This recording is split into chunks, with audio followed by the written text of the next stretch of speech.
L'objet de ce film vient du fait qu'on mène ici, dans cette maison, un projet qui concerne le logement. Et lors de discussions avec des gens du mouvement ATD Quart Monde, il nous a été posé la question de savoir mais qu'est-ce qui a été à l'origine, qu'est-ce qui était la genèse du projet. En fait, la question, c'était un petit peu de répondre à cette question. Comment les choses se sont faites. On a une réunion ATD Quart Monde, on a une réunion mensuelle. Et lors d'une de ces réunions, Michel est venu avec un de ses amis, quelqu'un qu'il connaissait, Daniel, voilà, qui l'avait invité à la réunion. Voilà. Et donc à l'issue de cette réunion, on a compris que Daniel n'avait pas de logement à l'instant T. Donc moi j'ai dit, bah, s'il faut dépanner, voilà, moi j'ai la maison à Villelongue qui est libre, si tu veux, tu peux y aller. Donc on va essayer d'expliquer un petit peu comment le projet a démarré, et puis après la vie du projet c'est une autre histoire.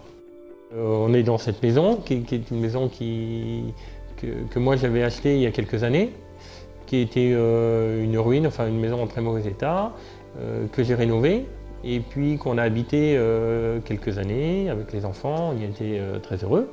Et il y a 2 ans, moi pour des raisons personnelles, j'ai déménagé. Je pense que c'est le dernier projet que je soutiendrai.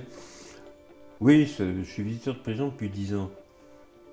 Donc, bon, la prison, c'est quand même un lieu de misère très grand. On voit pas mal de situations de personnes qui sont dans des situations dramatiques. Ce que j'ai appris au cours de ces 10 ans, c'est que, comment dire, où qu'on soit, où que la personne soit, il y a toujours un avenir. Parce que même si je suis en tôle pour 15 ans, j'ai 15 ans à vivre dans la tôle et j'ai après 30 ans à vivre dans le monde. Donc la question n'est pas tellement de savoir si la vie a été injuste avec moi, ce qui est souvent le cas, c'est des histoires, des parcours lamentables. Mais la question est de savoir qu'est-ce que je fais avec ça. Oui, c'est ma vie, mais qu'est-ce que j'en fais? Dans la difficulté sur le plan logement et travail. Et je m'étais rendu compte que beaucoup de gens, notamment des détenus sortant de prison, se trouvaient à la rue sans logement et surtout sans possibilité de mettre en ordre leur situation administrative. C'est-à-dire, ils sont là, on leur dit, ben voilà, vous revenez à la vie normale, mais après, pour se mettre en ordre, eh bien, on leur dit, à la CAF, on leur dit, il vous faut une adresse, il vous faut un compte en banque, pour avoir une adresse, c'est pas facile, pour avoir un compte en banque, les banques vous refusent, etc. Voilà, il y avait cette conscience de cette grande difficulté. Et puis, on s'est retrouvé aussi avec Emmanuel, qui avait cette maison à Villelongue, dont il avait hérité, et qui voulait pas simplement la mettre en location pour des touristes, il voulait que ça serve un peu de manière... Et de là est venue l'idée avec la participation d'ATD, moi j'avais une association qui avait un peu d'argent, d'utiliser cette maison pour accueillir des gens comme ça dans une situation temporaire qui leur permettent de partir d'une situation administrative nulle vers une situation administrative dans les clous avec l'APL, avec le RSA, etc. Donc on s'est dit, il y a un besoin et on va essayer d'y répondre. Ici, on reçoit les personnes sur une durée courte, entre 2 et 3 mois. Mais on assure un suivi, c'est-à-dire on les aide dans leurs démarches de papier, administratifs. Ils ont accès à la Wi-Fi, à mon ordinateur s'ils n'en ont pas. On les aide aussi à trouver un emploi. On fait plusieurs démarches aussi pour essayer de leur trouver un petit travail s'ils cherchent un travail. On peut les aider aussi dans les démarches pour trouver un logement. Mais on a surtout une chose, c'est qu'on les laisse faire eux. On les accompagne, on les aide, mais toutes les démarches doivent être faites par eux. On n'est pas dans l'assistanat complet. Et nous, la seule condition qu'on pose pour rentrer dans la maison, c'est un entretien préalable avec la personne. Enfin, on vérifie que elle sera bien, que nous, on sera à même de l'accompagner. Alors, bien sûr, ici, donc, les personnes qu'on accueille, on leur demande une petite participation. Ils ont à disposition donc tout le bas de la maison qui est cuisine équipée, salon, salle à manger. Ils achètent eux-mêmes leur nourriture et ils se font eux-mêmes la nourriture. Le ménage est partagé suivant les personnes qui sont sur place. La limite de notre accompagnement à nous, c'est-à-dire que on est aussi des bénévoles, on ne peut pas accompagner certains cas, soit de gens qui sont malades ou qui sont en difficulté particulière. Voilà, on n'est pas non plus psychologue. Enfin, voilà. Donc on nous avait posé la question de savoir si on pouvait accueillir un des deux conjoints et on avait dit oui. Enfin, voilà. Après on a eu un petit entretien avec la personne parce qu'on aime bien, c'est quand même avoir une discussion avec la personne, savoir quand même, faut qu'elle sache où elle arrive. C'est-à-dire que, sans parler de vie communautaire, pardon, il y a quand même une pièce de vie commune où on mange ensemble, etc. Donc il faut quand même accepter quelques règles de vie dans la maison, même si après chacun a son espace séparé. Et en fait, la personne finalement, elle est venue visiter la maison et ça lui a pas plu parce que les contraintes personnelles étaient trop fortes. Bon. Alors Daniel, lui, voilà, il avait absolument envie de rendre un peu ce qu'on avait pu lui apporter. Et donc il était partant pour jouer le rôle de maître de maison, c'est-à-dire vivre dans la maison. Il occupe un étage de la maison à titre privé, il paye un loyer.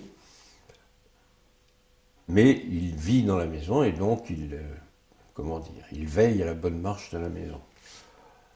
Et ben voilà, on s'est dit c'est parfait, c'est bien, on va monter ça va tourner. Daniel a fait des tas de travaux aménagés, ce qui fait que la maison est tout à fait accueillante, tout à fait confortable. Oui, ça fait énormément de bien. Et moi, je suis heureux de partager ce qu'on a fait pour moi, c'est-à-dire ce qu'ils ont fait pour moi. Moi, franchement, ça me paraissait inimaginable qu'ils ne me connaissaient pas, me donner les clés de sa maison, comme ça, bah tiens, va chez moi. La maison est disponible, va chez moi. Et ben, à 50 ans, j'aurais jamais cru ça faisable, possible. On ne prête pas à des gens, à des inconnus, les clés de sa maison. Ben si. Parlant aussi de ce qu'est le mouvement ATD Quart-Monde, c'est-à-dire que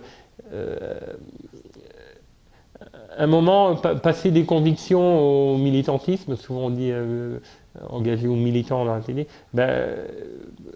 devenir militant, voilà, c'est aussi mener un combat collectif puis redonner ce qu'on a reçu. Voilà.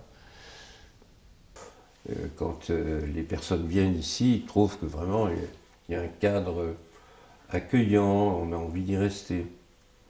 Et puis, ça fait maintenant depuis novembre 2017 qu'on a ouvert.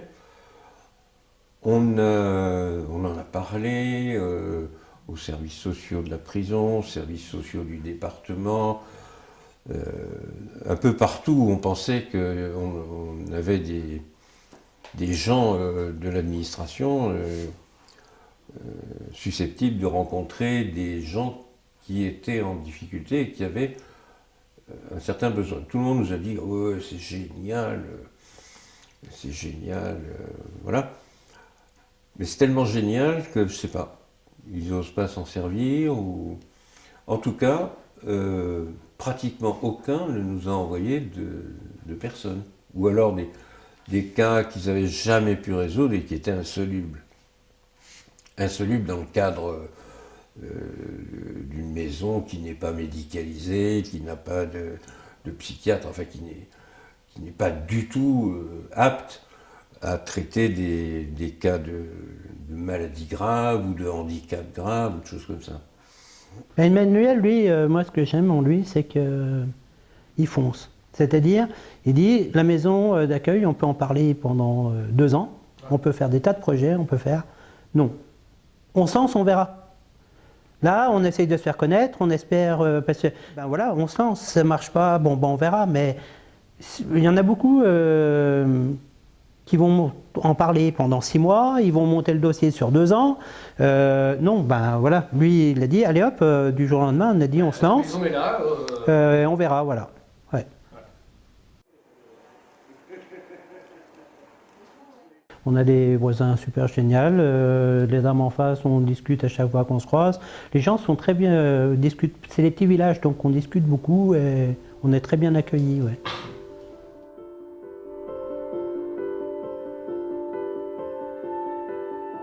Cette année d'expérimentation à la Maison Bleue avec Maison Jaune avec Daniel, Emmanuel et puis les résidents qu'on a accueillis, ça a été très positif.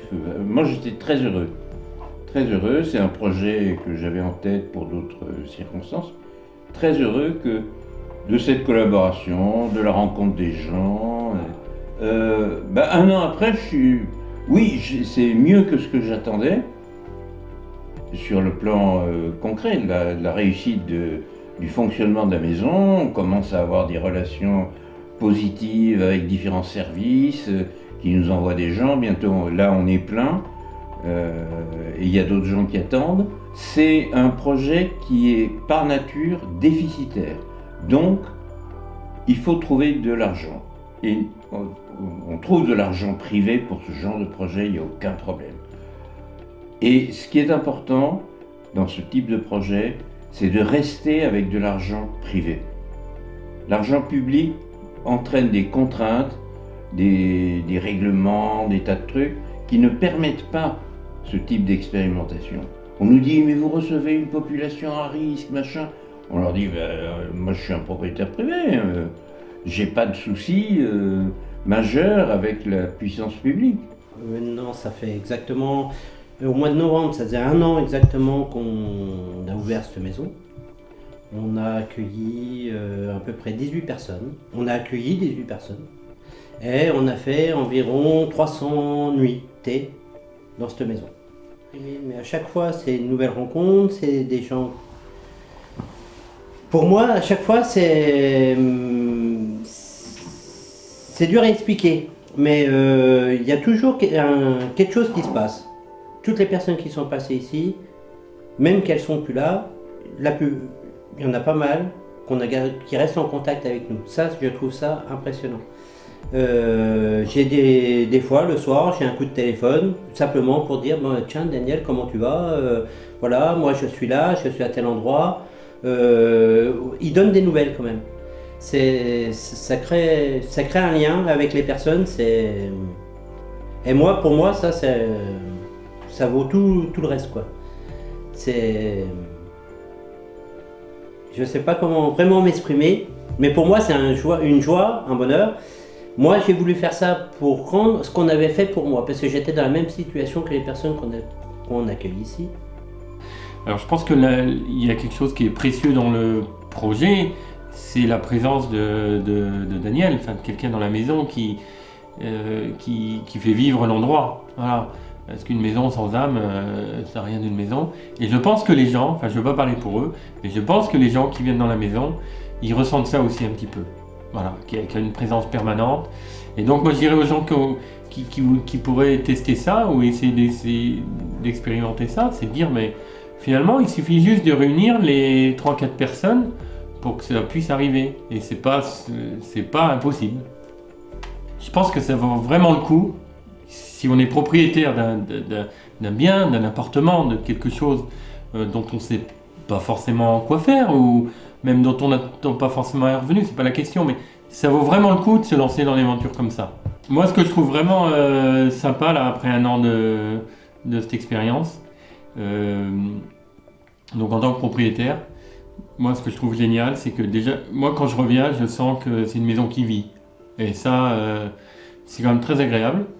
avec des gens qui ont le sourire, voilà, donc c'est sympa de les rencontrer. Finalement, tout ce qui nous paraissait une montagne au départ, c'est finalement plutôt bien passé, quoi. Oui, mais ça, c'est parce qu'on est bon. Aussi, ouais. Et la seconde chose que je trouve géniale, c'est finalement d'avoir pu rencontrer Michel et Daniel, de les connaître un peu mieux à travers ce projet. Et puis finalement, alors qu'on ne se connaissait pas forcément beaucoup au départ, mais de l'avoir construit un peu ensemble, et le projet, et puis connaissance des uns et des autres, et ça, c'est bien de se voir changer aussi, de voir comment moi j'ai changé ma façon de voir les choses, comment chacun a changé. Pour moi, c'est très dynamique.